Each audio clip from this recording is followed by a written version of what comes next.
Hi folks, welcome to the Plain Fun RC channel. I'm your host, Saul. We're continuing with our update here on the St. Croix models Long Easy. Let's talk about what we have going on here.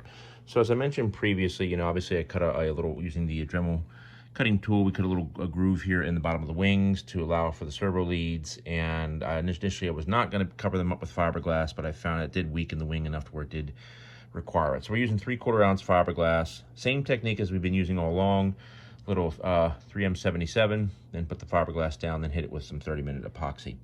Now, we're working on the longer lead here on this wing.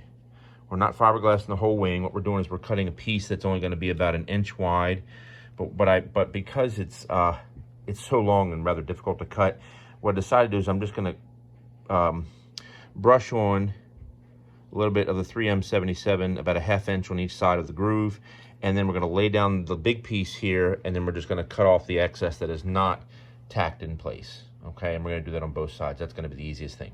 So, more to come. All right, friends, as we continue our update here, you can see we have our fiberglass in place on both sides, covering up the routed portion. And I'll zoom in a little tighter so you can see it. It's drying. So, came out really well. Just got to be patient.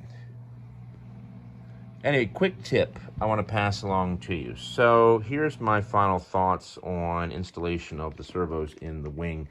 What I would recommend, if you are fortunate enough to build this plane or something similar to it, get the entire wing built. I'm talking about putting winglets on, the whole thing.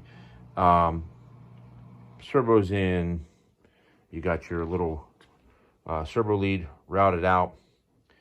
Get all that done first and then glass the wing. I think by using the technique I've used, where we've had to put pieces here, and we've had to put a couple pieces here on both sides of the winglet to help hold it in place. Obviously that's added extra weight, and that's never good, especially on a 40 size aircraft.